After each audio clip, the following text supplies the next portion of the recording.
पूरा उदयपुर आज रोशनी से जगमगा रहा है। हर राह फूलों की चादर से बिछी हुई है। जिधर देखो उधर उत्सव का माहौल छाया हुआ है। आज उदयपुर के हर घर में मिठाइयाँ बनाई जा रही है। बच्चों से लेकर बूढ़ों तक हर कोई खुशी और उल्लास से घिरा हुआ है। और हो क्यों नहीं, राजस्थान में हुकुम शाह के घर शादी के 8 साल बाद बच्चे के आने की उम्मीद है। 8 महीने बाद। मौसी शाह, चाची शाह, हमारी रानी शाह कब आएंगी? एक 3 साल का लड़का दौड़ता हुआ रानी शाह के पास आया। गोरा रंग, बूढ़ी आंखें, चेहरे पर राजसी चमक। वह बच्चा जोधपुर का भावी युवराज था। कुंवर शाह, बस कुछ दिन रुक जाओ, कुछ दिन बाद मैं तुम्हारी रानी शाह तुम्हारे हाथों में दे दूंगी। हुकुम रानी शाह ने युवराज के चेहरे को प्यार से सहलाते हुए जवाब दिया। युवराज भी हुकुम रानी शाह का जवाब सुनकर उनके करीब आया और उनके पेट पर हाथ रखकर अजन्मे बच्चे से बात करने लगा। रानी शाह, बस कुछ दिन, फिर तुम मेरे सामने और मेरे साथ रहोगी। उसके बाद मैं तुम्हें कभी अपने से दूर नहीं जाने दूंगा। तुम हमेशा मेरी आंखों के सामने रहोगी। मैं हमेशा तुम्हारी रक्षा करूंगा। कुंवर शाह, आपको ऐसा क्यों लगता है कि हुकुम रानी शाह बेटी को जन्म देंगी, बेटे को नहीं? जब युवराज हुकुम रानी शाह के अजन्मे बच्चे से बात कर रहे थे तभी उन्हें तेज आवाज़ सुनाई दी। आवाज़ सुनकर युवराज ने पीछे मुड़कर देखा तो उसकी माँ उसकी ओर देखकर मुस्कुरा रही थी। माँ शाह, आपको जो कहना है कहो, लेकिन मौसी शाह हमारी रानी शाह को जन्म देंगी। तुम देखना, क्योंकि मैं अपनी रानी शाह को महसूस कर सकता हूँ। युवराज ने भी गंभीरता से जवाब दिया। जीजी भाई साहब, आप युवराज को क्यों परेशान कर रहे हैं? मैंने उनसे कहा है कि मुझे बेटी होगी तो इसका मतलब बेटी ही होगी। हुकुम रानी शाह ने भी युवराज का पक्ष लेते हुए उनकी मां को जवाब दिया। तो आप पहले ही हमारे बेटे को अपना दामाद स्वीकार कर चुकी है। जिज्जी भाई साहब ने मुस्कुराते हुए पूछा। इस तरह तीनों बैठकर बातें करने लगे। कुछ दिन बाद हुकुम रानी साहब को प्रसव पीड़ा शुरू हो गई, इसलिए उन्हें तुरंत अस्पताल ले जाया गया। डॉक्टर ने उनकी डिलीवरी की। वहीं युवराज के मुताबिक सच में हुकुम रानी शाह ने एक बेटी को जन्म दिया है। लेकिन होश में आने के बाद जब हुकुम रानी शाह ने राजकुमारी को युवराज को सौंपने की कोशिश की तो युवराज ने तुरंत अपने हाथ पीछे खींच लिए, यह कहते हुए कि यह हमारी रानी शाह नहीं है। युवराज की बातें सुनकर वहां मौजूद सभी लोग हैरान रह गए, क्योंकि जब से युवराज को हुकुम रानी शाह की गर्भ अवस्था के बारे में पता चला तब से युवराज उनसे हर दिन बात कर रहे थे और खुशी से सभी को बता रहे थे कि आने वाली बच्ची उनकी रानी शाह होंगी। और उसका अचानक राजकुमारी के लिए ऐसे शब्दों का प्रयोग करना सभी के लिए आश्चर्य का विषय था। लेकिन फिर भी शायद युवराज अभी बच्चा है, यह सोचकर कि शायद उसे कुछ गलत लगा होगा, तभी तो वह ऐसा बोल रहा है। किसी ने उसकी बातों पर ज़्यादा ध्यान नहीं दिया। 23 साल पहले अमावस की रात का अंधेरा धरती पर छा गया। सड़क शांत थी। इसी बीच आगरा शहर की उस शांत सड़क पर एक लड़की भागी जा रही थी। वह दुल्हन की तरह सजी हुई थी। उसके पैर दौड़ते दौड़ते थक गए थे, लेकिन वह फिर भी दौड़ रही थी। तभी एक फॉर्चूनर आकर उसके सामने खड़ा हो गया। फॉर्चूनर को देखकर वो डर गई, लेकिन अपने डर को खुद पर हावी न होने देते हुए वह फॉर्चूनर की विपरीत दिशा में वापस मुड़ गई और भागने लगी। लेकिन एक के बाद एक 5 गाड़ियाँ वहाँ रुकी। इससे पहले कि लड़की भागने का कोई रास्ता सोच पाती, 5 कारों में से काले कपड़े पहने 20 लोग निकले और लड़की को घेर लिया। सभी के कपड़ों पर SSR का लोगो लगा हुआ था। उनमें से एक ने जाकर फॉर्च्यूनर का दरवाज़ा खोला। दरवाज़ा खुलते ही एक 25 साल का लड़का बाहर आया, जिसके चेहरे पर रुआब और एक अलग तरह की चमक थी। उसकी मूछें और दाढ़ी बिल्कुल सेट थी, जो उसके चेहरे की खूबसूरती बढ़ा रही थी। जैसे ही वो लड़का बाहर आया तो काले कपड़े पहने सभी लोगों ने युवक के सम्मान में अपना सिर झुका लिया। उस लड़के ने लड़की की ओर लंबे लंबे कदम बढ़ाए और ज़बरदस्ती उसका हाथ पकड़कर उसका चेहरा अपने चेहरे के करीब ले आया। मैंने तुमसे कहा था कि शादी के लिए तैयार हो जाओ, है ना? फिर तुम्हारी भागने की हिम्मत कैसे हुई? उस लड़के ने गुस्से से पूछा। मैं तुम्हें नहीं जानती तो मैं तुमसे शादी क्यों करूं? लड़की ने भी बिना डरे वही सवाल पूछा। मुझे लगता है तुम्हें अपने भाई से प्यार नहीं है, इसलिए तुमने इतनी ज़ोर से मुझसे सवाल करने और मेरी बातों को नकारने की हिम्मत की है। लड़के ने रहस्यमय मुस्कान के साथ उत्तर दिया। आपका क्या मतलब है? लड़की ने डरते हुए दोबारा सवाल पूछा। जवाब में उस लड़के ने अपना मोबाइल खोला और एक वीडियो चलाया जिसमें एक 15 साल का लड़का कुर्सी से बंधा हुआ बैठा था। उसकी आंखों पर पट्टी बंधी हुई थी और उसके सिर पर बंदूक तनी हुई थी। अब बोलो, तुम्हारा क्या फैसला है? क्या तुम मुझसे शादी करके अपने भाई को बचाना चाहती हो या भागकर अपने भाई को मारना चाहती हो? वीडियो खत्म होते ही उस लड़के ने लड़की से दोबारा पूछा। कुछ देर सोचने के बाद लड़की ने जवाब दिया, मैं तुमसे शादी करने के लिए तैयार हूँ, लेकिन मेरी एक शर्त है। मैं शादी से पहले अपने भाई से मिलना चाहती हूँ। उस लड़की ने शर्त बता दी, जिसके जवाब में उस लड़के ने कुछ नहीं कहा, लेकिन उसने लड़की को उठाकर अपनी कार में बिठा लिया और खुद भी ड्राइवर की सीट पर बैठ गया और कार चलाने लगा। अन्य गाड़ियाँ भी उसके पीछे दौड़ने लगी। आधे घंटे के अंदर उस लड़के ने अपनी फॉर्च्यूनर कार एक विला के सामने खड़ी कर दी और वह खुद कार से बाहर निकला और लड़की को कार से बाहर खींचकर विला के अंदर ले गया। विला के अंदर हॉल के बीच में एक शादी का मंडप लगा हुआ था और वीडियो में दिख रहा लड़का मंडप से थोड़ी दूरी पर बंधा हुआ था। अपने भाई को देखकर लड़की ने लड़के का हाथ छोड़ दिया और अपने भाई के पास चली गई, लेकिन इससे पहले कि वह अपने भाई के पास पहुंचती, उस लड़के ने उसे पकड़ लिया और खींच लिया। पहले शादी कर लो, फिर अपने भाई से मिलोगी, वो लड़का अपनी ऊंची आवाज़ में बोला। वह लड़की भी अपने भाई को बचाने के लिए रोती आंखों से मंडप में बैठ गई। बैठते ही उस लड़के ने सामने बैठे पंडित जी से शादी की रस्म शुरू करने को कहा। लड़के का आदेश मिलते ही पंडित जी ने विवाह समारोह शुरू किया और श्लोक पढ़ना शुरू कर दिया। एक तरफ श्लोक शुरू हुए तो दूसरी तरफ उस लड़की की आंखों से आंसू। लेकिन अचानक आई इस स्थिति को उसने अपनी किस्मत समझकर स्वीकार कर लिया और अपने आंसू रोक लिए। थोड़ी देर बाद शादी की सारी रस्में पूरी हो गई तो पंडित जी ने दोनों को देखकर कहा, शादी संपन्न हो गई। पंडित जी की बात सुनते ही उस लड़के ने अपने एक आदमी की ओर देखा और इशारा किया और साथ ही कुटिल हंसी के साथ लड़की की ओर देखते हुए बोला, बधाई हो miss Aswi Raina, oh sorry mrs Aswi Rajvansh. अपने बॉस का इशारा समझकर उस आदमी ने अपनी जेब से एक लिफाफा निकालकर पंडित जी को दिया और उनसे विदा ली। पंडित जी के जाने के बाद लड़के ने अस्वी को पकड़ लिया और उसके गले से मंगलसूत्र खींचकर विवाह की वेदी की आग में फेंक दिया। लड़के के इस हरकत से अस्वी जो बुत बनी बैठी थी होश में आ गई और उस लड़के की ओर देखने लगी जो अब से उसका पति था। अस्वी की नज़रें अपनी ओर देखकर उस लड़के ने भी उसकी ओर देखा और फिर उससे पूछा, क्या क्या देख रही हो? लेकिन अस्वी ने कोई जवाब नहीं दिया, बस सीधा उसकी ओर देख रही थी। उस लड़के को जैसे समझ आ गया कि अस्वी के मन में क्या चल रहा है। उस लड़के ने अस्वी से तुरंत कहा, वेट अ मिनट, क्या तुमको लगता है कि यह शादी सच्ची है? क्या तुम सच में सोचती हो कि मैं तुमसे शादी करूँगा, तुमसे तुम्हें घर लेकर जाऊँगा, तुम्हें पत्नी का दर्जा और अधिकार दूँगा? उस लड़के के ऐसे सवाल सुनकर अस्वी हैरान रह गई और जो आंसू उसने अब तक रोक रखे थे वो उसी क्षण बहने लगे। अस्वी को इस तरह रोता देखकर उस लड़के को बहुत गुस्सा आ गया और उसने गुस्से में अपने एक हाथ से अस्वी के दोनों गाल दबा दिए और दांत भींचकर बोला, मैं तो इतना भी नहीं चाहता कि तुम्हें अपने घर में नौकरानी बनाऊं। तो पत्नी बनाने के बारे में छोड़ ही दो, और रही इस शादी की बात, तो यह मैंने तुमसे बदला लेने के लिए किया है और अब मैं तुम्हें अभी इसी वक्त हमेशा के लिए छोड़ रहा हूँ। जब दुनिया तुम्हें एक छोड़ी औरत के रूप में देखेगी तो तुम समझ पाओगी कि दर्द, पीड़ा, अपमान क्या होता है। तुम्हें लोगों को अपमानित करने का शौक है ना, तो आज से तुम समझ जाओगी कि अपमान क्या होता है। अब से तुम भी अपमान से भरा जीवन जियोगी, जैसे दूसरों के साथ हुआ तुम्हारे साथ भी होगा, शायद और उससे भी ज़्यादा। इतना कहकर वो लड़का आ भरता हुआ अस्वी के सामने से चला गया और अपने एक खास आदमी की ओर देखकर बोला, सुबह दोनों भाई बहन को उनके घर छोड़ देना, तब तक उन दोनों को यहीं रहने दो।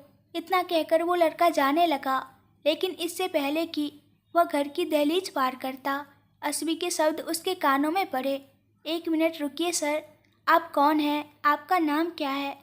मुझे यह भी नहीं पता।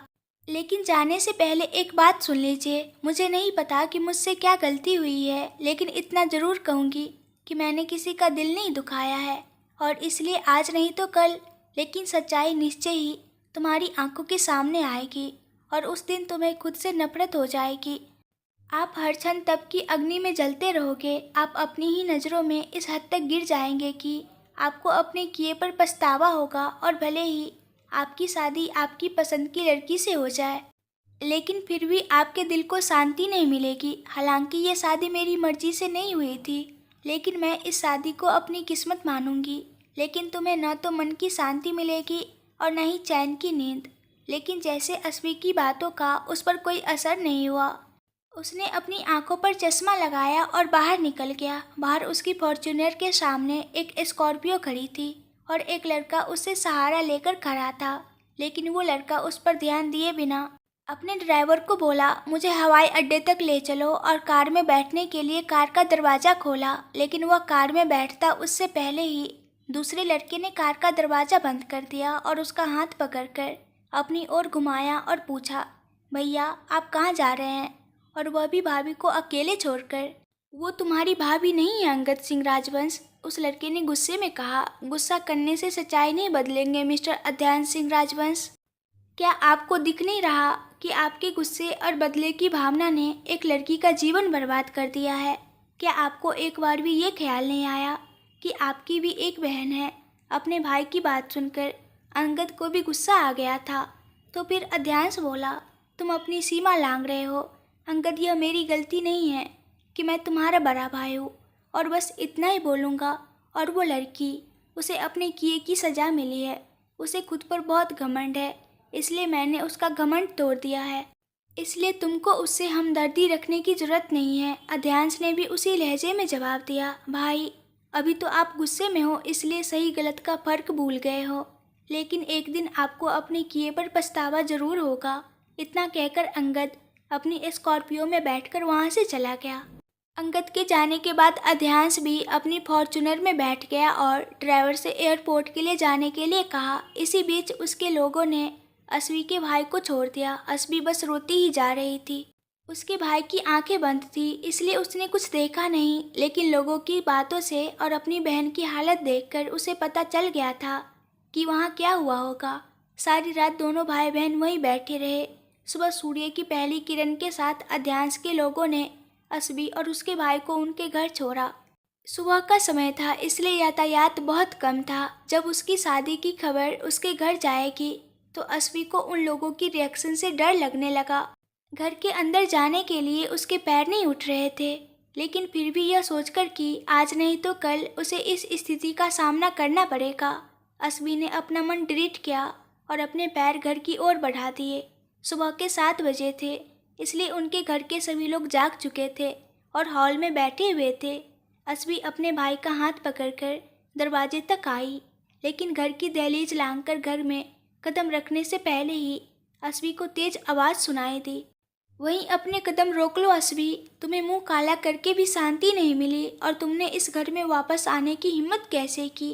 अस्वी को पता था कि उसका स्वागत ऐसे शब्दों से किया जाएगा, तो उसे कोई आश्चर्य नहीं हुआ। लेकिन उसके भाई अबीर के लिए ये शब्द और उसके परिवार का अपनी बहन के प्रति ये रवैया चौंकाने वाला था। लेकिन इससे पहले कि अबीर कुछ कहता, अस्वी के गाल पर जोरदार तमाचा पड़ा और उसका चेहरा एक तरफ झुक गया। अबीर को समझ नहीं आया कि जो परिवार कल तक उसकी बहन पर नाच करता था, वो आज अचानक उसके खिलाफ क्यों हो गया। अब क्यों आए हो? तुमने फैमिली की इज्जत बर्बाद कर दी और अपना यह काला चेहरा लेकर वापस आए हो। इससे पहले कि अस्वी अपनी सफाई में कुछ कह पाती, उसकी माँ ने उसे थप्पड़ मारा और उससे सवाल किया, लेकिन माँ बस मेरी बात सुनो, जो कुछ भी हुआ वह मेरी गलती नहीं थी, मैं उस आदमी को जानती भी नहीं। अस्वी ने अपनी सफाई देते हुए धीमी आवाज़ में कहा, यदि तुम उस इंसान को नहीं जानते थे तो तुमने उसके साथ शादी कैसे की? अस्वी की बातें सुनकर उसके पापा ने उसे डांटा, पापा आप भी, एटलीस्ट आप मुझे समझते, आपको विश्वास नहीं होता कि आपकी बेटी ऐसा कुछ नहीं कर सकती। अस्वी ने रोते हुए कहा, विश्वास शब्द तुम्हारे मुंह को शोभा नहीं देता। उसकी माँ चुप नहीं रही और ऐसे चिल्लाई, प्लीज़ माँ मुझे एक बार मौका दो, मुझे अपनी बात समझाने का मौका दो, प्लीज़ माँ प्लीज़। अस्वी रोने लगी और अपने माँ पापा के सामने हाथ जोड़ने लगी। हम तुमसे कुछ भी सुनना नहीं चाहते। इस घर से बाहर निकल जाओ। इस घर में तुम्हारे लिए कोई जगह नहीं है। अस्वी की माँ ने उसे धक्का देते हुए कहा। माँ, ऐसा मत करो। मैं कहाँ जाऊँ? अस्वी ने बिनती भरे स्वर में कहा। अपने पति के घर जाओ। और वैसे भी शादी के बाद पति का घर ही लड़की का असली घर माना जाता है, इसलिए अब तुम्हारा घर वही है जहाँ तुम्हारा पति रहता है। अस्वी की चीख तो जैसे उसके कानों पर पड़ ही नहीं रही थी। उसके माँ ने कड़वी आवाज में कहा। अस्वी के दिल में ऐसे शब्द कीलों की तरह चुभ रहे थे। उसे ऐसा लगा मानो किसी ने उसके दिल पर वार कर दिया हो, और अब तक खुद को संभाले हुए अस्वी आखिरकार टूट ही गई। लेकिन फिर भी अस्वी ने एक बार फिर खुद को संभाला और हाथ जोड़कर अपने माता पिता से विनती की, प्लीज़ माँ, ऐसा मत करो। लेकिन अस्वी की माँ घर के अंदर गई और कुछ ही देर में हाथ में पानी से भरी बाल्टी लेकर आ गई। और जैसे ही अस्वी ने उसे देखा, उसने बाल्टी का सारा पानी उसके सिर पर डाल दिया और फिर अस्वी से कहा, तुम उस दिन हमारी आंखों में गिर गए थे, जिस दिन मैंने तुम्हारी वजह से अपनी छोटी बेटी को खो दिया था। आज के तुम्हारे इस कदम से तुम मेरे लिए मर चुकी हो। अब तुम हमें अपना चेहरा कभी नहीं दिखाना। इतना कहकर अस्वी की माँ ने उसका सामान घर से बाहर फेंक दिया और अबीर को घर के अंदर ले जाकर अस्वी के चेहरे पर घर का दरवाज़ा हमेशा के लिए बंद कर दिया। अस्वी रोती रही, लेकिन उसे चुप कराने या उसके आंसू पोंछने वाला कोई नहीं था। कल तक अस्वी अपनी मेडिकल की पढ़ाई में एक कदम आगे बढ़कर एमएस के फर्स्ट ईयर में यूनिवर्सिटी टॉप करके बहुत खुश थी, और उसे समझ नहीं आया कि एक ही दिन में उसकी ज़िंदगी कैसे बदल गई। अस्वी काफ़ी देर तक इधर उधर सोचती विचारती बैठी रही। उसे खुद याद नहीं कि वह कितनी देर तक वहाँ बैठी रही। अचानक उसका फ़ोन बजा, जिसकी आवाज़ से अस्वी का ध्यान टूटा। अस्वी ने जल्दी से अपने आंसू पोंछे और फ़ोन की ओर देखा। उसके फ़ोन की स्क्रीन पर उसके घर का नंबर दिख रहा था। शायद यह सोचकर कि उसके पापा ने उसे फ़ोन किया होगा, अस्वी ने बिना इंतज़ार किए तुरंत कॉल रिसीव किया। लेकिन सामने वाले की आवाज़ सुनकर उसकी सारी उम्मीदें धराशायी हो गई, क्योंकि सामने अबीर था। दीदी, आप कहाँ हैं? मैं अभी घर के बाहर हूँ अबीर, अस्वी ने जवाब देते हुए कहा। ठीक है, आप वहीं रहो, मैं अभी आया। इतना कहकर अबीर ने फ़ोन रख दिया और कोई नहीं देखेगा ऐसे भागते छिपते घर से बाहर निकला। जब तक अबीर आया, अस्वी ने खुद को संभाला और अपना सामान लेकर बगीचे में चली गई और वहीं रखी एक बेंच पर बैठ गई, ताकि उसके भाई को उसकी हालत देखकर दुख न हो। दीदी, आप टेंशन नहीं लो, मैं मॉम डैड से बात करूँगा, वो आपको माफ़ कर देंगे और घर वापस ले आएंगे।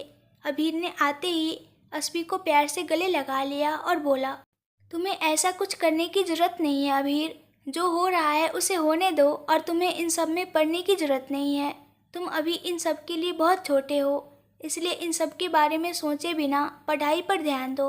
अस्वी अबीर को समझाते हुए बोली, मैं छोटा नहीं हूँ, 15 साल का हूँ, इसलिए मुझे मत बताओ कि मुझे क्या करना चाहिए और क्या नहीं। और मुझे मेरी दीदी घर में अपने साथ चाहिए, और मुझे कुछ नहीं पता, और इसके लिए मुझे माँ से बात करनी होगी। लेकिन मैं आपको इस घर में वापस लाऊंगा, अबीर ने दृढ़ता से कहा। ऐसा मत करो अबीर, मैं तुम्हें अपनी कसम देती हूँ। मैंने पहले ही मम्मी पापा को बहुत दुख पहुँचाया है। अब अगर मैं इस घर में वापस भी आऊँगी तो मम्मी पापा को ये सब बार बार याद आएगा, और मैं ऐसा नहीं चाहती। अपनी वजह से मैं माँ पापा को अब और अधिक परेशान नहीं करना चाहती, अस्वी ने अबीर को समझाते हुए कहा। लेकिन दीदी, जो कुछ भी हुआ उसमें आपकी कोई गलती नहीं थी ना, फिर आपको किस चीज़ की सज़ा मिल रही है? अस्वी की बातें सुनकर अबीर को भी गुस्सा आ जाता है।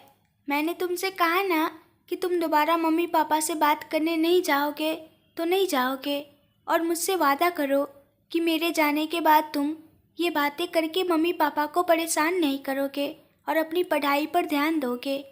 आप दादी का भी ख्याल रखेंगे। दादू दादी अभी यहाँ नहीं हैं, इसलिए जब वो वापस आए तब भी उन्हें मेरे साथ क्या हुआ इसके बारे में कुछ मत बताना। अस्वी अपना हाथ बढ़ाते हुए अबीर से एक वादा मांगती है। न चाहते हुए भी अबीर ने उसके हाथ में अपने हाथ देकर अस्वी से वादा किया। अस्वी ने प्यार से अबीर के सिर पर हाथ रखा और उसे आखिरी बार गले लगाया और चली गई। लेकिन इस विदाई में उन्हें विदा करने के लिए उनके भाई के अलावा उसके परिवार से कोई भी मौजूद नहीं था। ये विदाई नॉर्मल नहीं थी। ना तो माता पिता का सहयोग मिला और ना ही उनका आशीर्वाद। और वैसे भी शादी भी नॉर्मल कहाँ हुई थी जो विदाई नॉर्मल हो। रैना हवेली से बाहर आई और अस्वी रोड पर चलने लगी। दोपहर का समय होने के कारण लोगों की आवाजाही भी अच्छी थी, लेकिन अस्वी का ध्यान सड़क की बजाय अपने विचारों पर था। बार बार उसके मन में वही बातें गूंजती थी जो उसके माँ और पिता ने कहा था। ऐसे ही विचारों में कोई अस्वी सड़क पर चलती रही। कहाँ जाए उसे कोई अंदाजा नहीं था कि उसके आसपास क्या हो रहा है। लेकिन तभी अचानक एक तेज रफ्तार वाली कार उसके सामने आ गई और अस्वी कार की चपेट में आ गई। टक्कर से वह हवा में उड़कर सड़क से जा टकराई, जिससे अस्वी के सिर से खून बहने लगा। हादसा देख सड़क पर मौजूद सब लोग जमा हो गए। जिस आदमी की कार ने अस्वी को टक्कर मारी थी वह आदमी भी कार से बाहर निकलकर अस्वी के पास आया और बिना एक पल भी इंतजार किए अस्वी को उसने अपनी बाहों में उठा लिया और अपनी कार में बैठा लिया और पिछली सीट पर सुला दिया। जिस आदमी की कार ने अस्वी को टक्कर मारी थी उसने अपनी गलती समझकर बिना किसी का इंतजार किए उसे उठाकर अपनी कार में बिठाया और खुद ड्राइवर की सीट पर बैठकर उसे अस्पताल पहुंचाया। उधर अध्यांश पहले ही फ्रांस पहुंच चुका था। फ्रांस की धरती पर कदम रखते ही उसने अपने फ़ोन को एयरप्लेन मोड से नॉर्मल मोड में कर लिया और तुरंत इंडिया में उस शख्स को फ़ोन किया जिसे उसने अस्वी पर नज़र रखने के लिए कहा था। जैसे ही उस शख्स ने अपने मोबाइल स्क्रीन पर अपने बॉस का नाम देखा तो वह घबरा गया, क्योंकि वह अस्वी के घर से उसके पीछे था। लेकिन 4 रास्ते के बाद एक पल के लिए उसका ध्यान भटका और अस्वी उसकी नज़रों से ओझल हो गई और तभी से वह अस्वी की तलाश में था। लेकिन अस्वी का कुछ पता नहीं था। उसने अपने आदमियों को भी सभी दिशाओं में भेजा, लेकिन नतीजा शून्य। सोचते सोचते मोबाइल की घंटी बजनी बंद हो गई तो वो गहरी सांस लिया, लेकिन अगले ही पल अध्यांश का फ़ोन फिर से बज उठा और इस बार भी अगर उसने फ़ोन नहीं उठाया तो।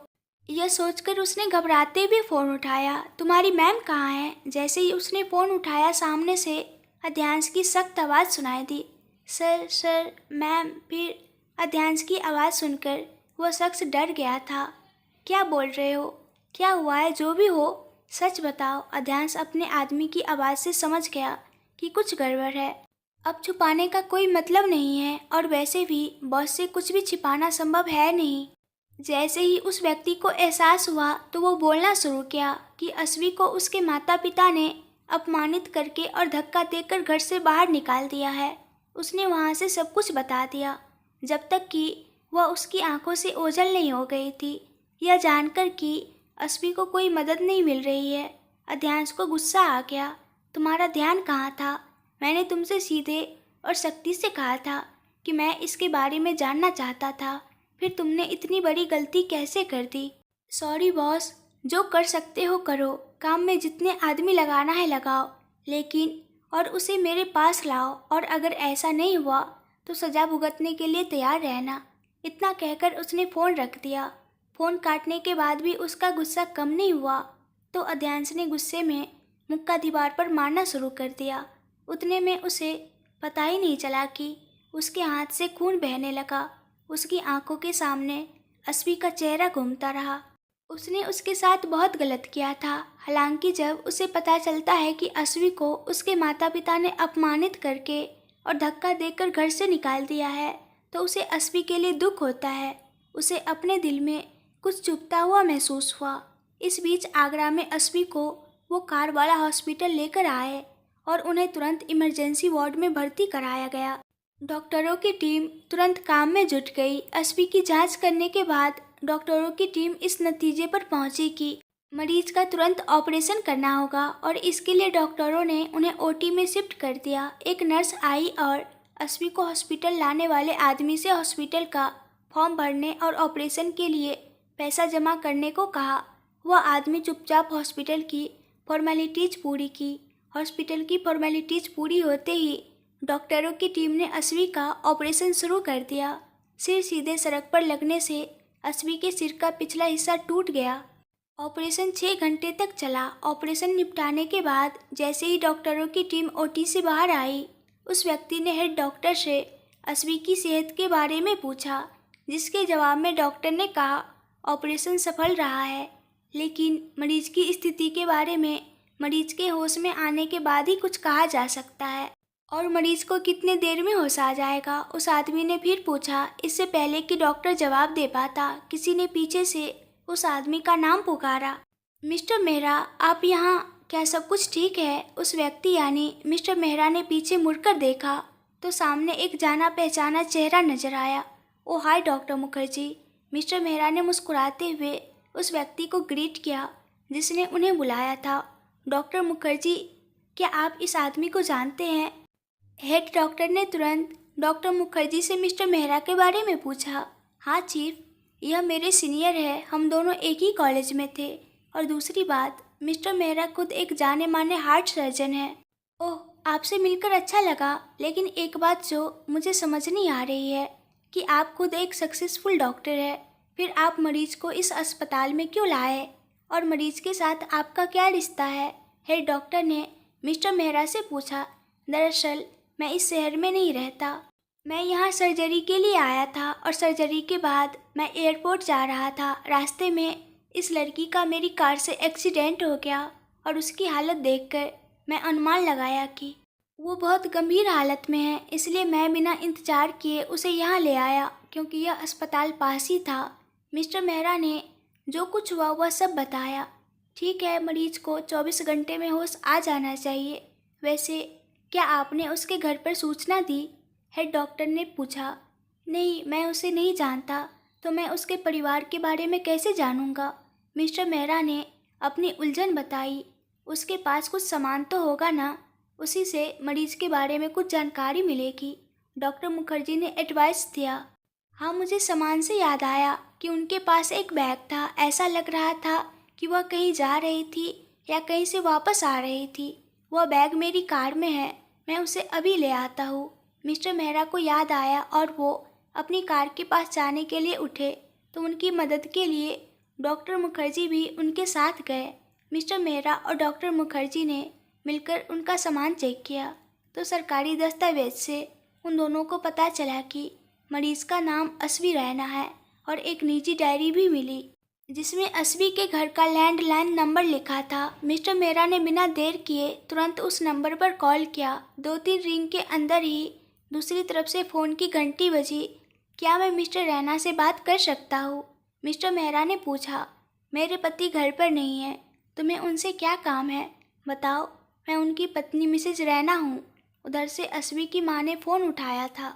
मिसेज रैना, मैं संजीवनी हॉस्पिटल से बोल रहा हूँ।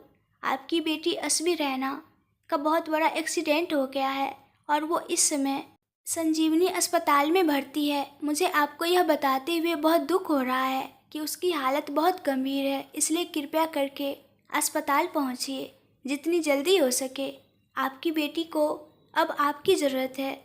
मिस्टर मेहरा ने बहुत विनम्रता से असवी की हालत के बारे में बताया। आपको गलतफहमी हो गई है मिस्टर, यहाँ असवी रैना नाम का कोई नहीं है, ना ही हम उस नाम के किसी इंसान को जानते हैं। सॉरी, लेकिन हो सकता है कि आपने गलत नंबर पर कॉल किया हो। इतना कहकर असवी की माँ ने तुरंत फ़ोन रख दिया। मिस्टर मेहरा को असवी की माँ का व्यवहार बहुत अजीब लगा, इसलिए उन्होंने उसे दोबारा उसी नंबर पर कॉल किया, लेकिन इस बार किसी ने फ़ोन नहीं उठाया। मिस्टर मेहरा ने डॉक्टर मुखर्जी को वह सब कुछ बताया जो असवी की माँ ने कहा था। कोई नहीं, अभी पेशेंट हमारे लिए इम्पोर्टेंट है, तो आइए इस पर ध्यान देते हैं। पेशेंट के होश में आने के बाद हम इस मामले को सुलझाएंगे। चलो अंदर चलते हैं।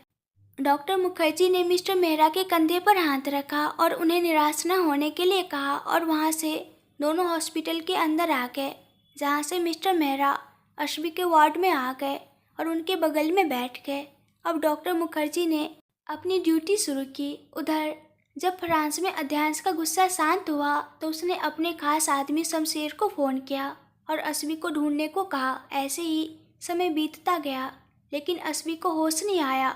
डॉक्टर के मुताबिक 24 घंटे बीत चुके हैं, हालांकि असवी को होश नहीं आया। ऐसे में एक बार फिर डॉक्टरों की टीम ने उसकी जांच की और वह वार्ड से बाहर आया और मिस्टर मेहरा को असवी के बारे में बताया।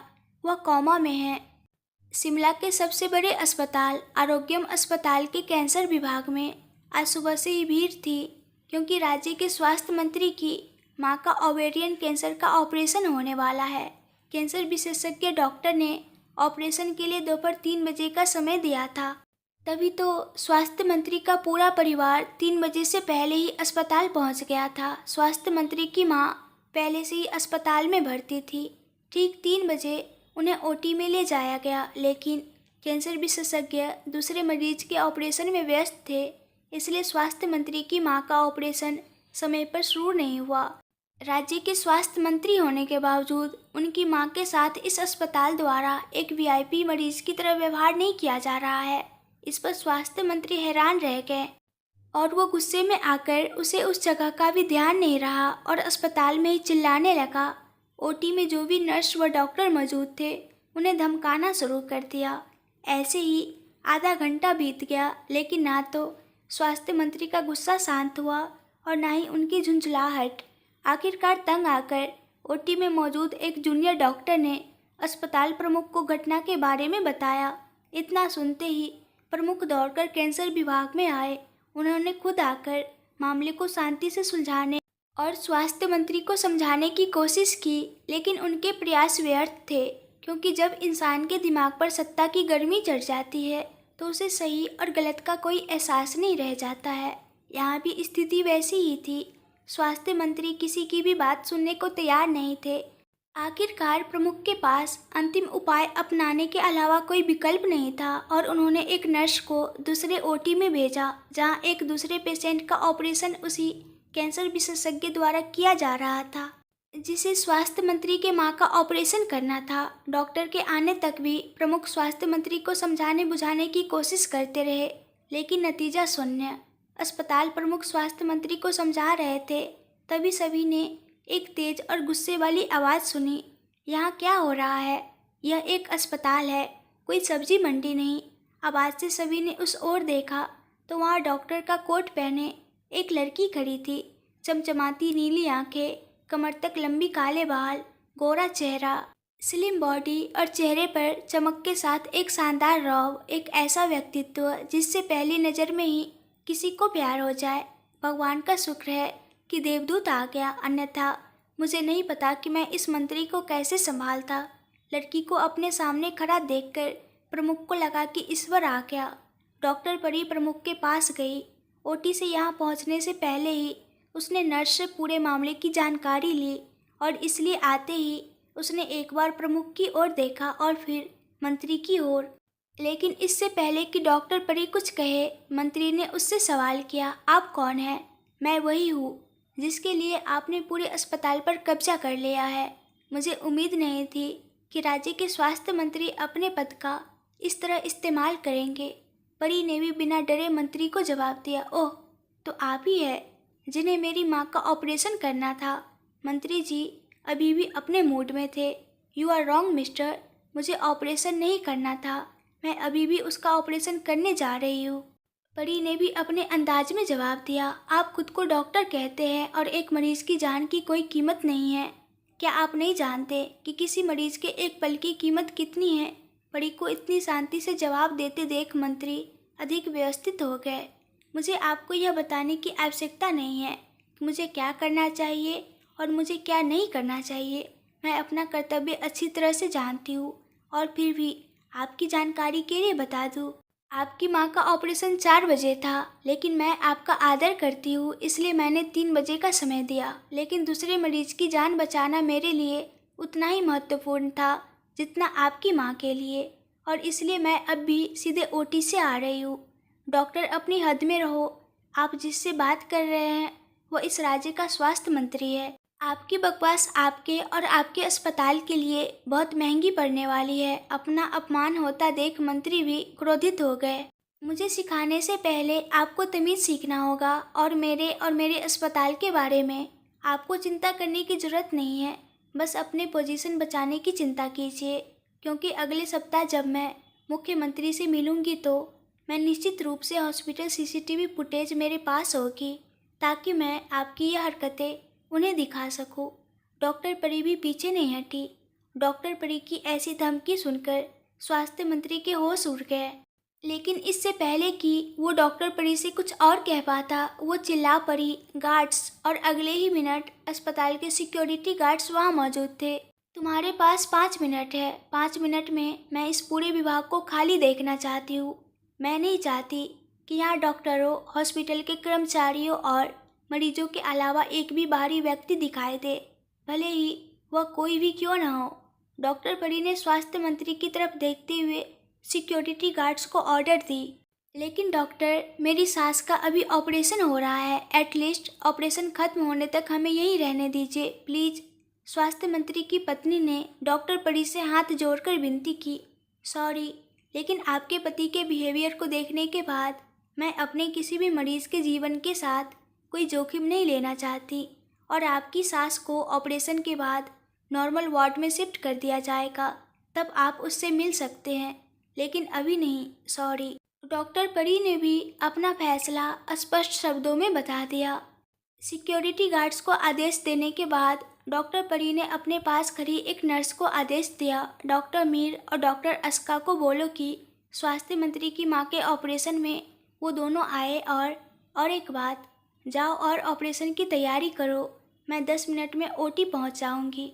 यह कहते हुए डॉक्टर परी अपने कैबिन की ओर मुड़ गई, लेकिन इससे पहले कि वह अपने कैबिन में पहुंचती, हॉस्पिटल प्रमुख ने उसे रोका और धन्यवाद देते हुए कहा, समय पर आने और सिचुएशन को संभालने के लिए थैंक यू डॉक्टर रैना, नहीं तो पता नहीं क्या होता। डॉक्टर न्याल, कुछ नहीं होगा, तुम बिना वजह डरना बंद करो। डॉक्टर परी डॉक्टर न्याल के चेहरे पर पसीने की बूंदें देखकर मुस्कुरा दी। परी, तुम इस सिचुएशन में भी हंसती हो, यहाँ मैं घबरा गया था। अच्छा छोड़ो, वैसे लाइफ केयर हॉस्पिटल के एमडी के साथ मीटिंग होनी थी, क्या हुआ? डॉक्टर परी ने पूछा। यह मीटिंग कल के लिए रखा गया है, क्योंकि अभी तुम्हें आराम की ज़रूरत है, और इसलिए यह ऑपरेशन खत्म होने के बाद तुम सीधे घर चली जाओगी। तुम पिछले 2 दिनों से अस्पताल में हो, न्याल ने परी से कहा। पर न्याल, लेकिन इससे पहले कि परी आगे बहस करती, न्याल ने उसे रोक दिया। तुम चिंता मत करो, तुम घर जाओ, और यह मेरा ऑर्डर है। आखिरकार परी को भी न्याल की जिद के आगे झुकना पड़ा। डॉक्टर न्याल से बात करने के बाद डॉक्टर परी अपने कैबिन में गई, फ्रेश हुई और ओटी के लिए रवाना हो गई, जहां उसके निर्देशानुसार सारी तैयारियां पहले से ही कर ली गई थी। वहां डॉक्टर मीर और डॉक्टर अस्का भी मौजूद थी। डॉक्टर परी के आते ही ऑपरेशन शुरू हुआ, जो करीब 4 घंटे तक चला। भगवान की कृपा और डॉक्टरों की कड़ी मेहनत से इतना जटिल ऑपरेशन आखिरकार 4 घंटे में पूरा हो गया। ऑपरेशन के तुरंत बाद मरीज को नॉर्मल वार्ड में शिफ्ट कर दिया गया। मरीज की नब्ज और दिल की धड़कन नॉर्मल देखकर डॉक्टर परी ने डॉक्टर मीर को समय समय पर मरीज की जांच करने को कहा, और डॉक्टर न्याल के आदेश का पालन करते हुए घर के लिए रवाना हो गई। आप लोगों का बहुत बहुत धन्यवाद मुझे इतना सपोर्ट करने के लिए। मुझे उम्मीद है कि आपको ये स्टोरी भी बाकी स्टोरी की तरह बहुत अच्छी लगेगी। तो प्लीज़ कमेंट्स करके बताइए कि आपको कैसी लगी, और मेरे चैनल को सब्सक्राइब कर दीजिए, इस वीडियो को लाइक एंड शेयर कर दीजिए। Thank you.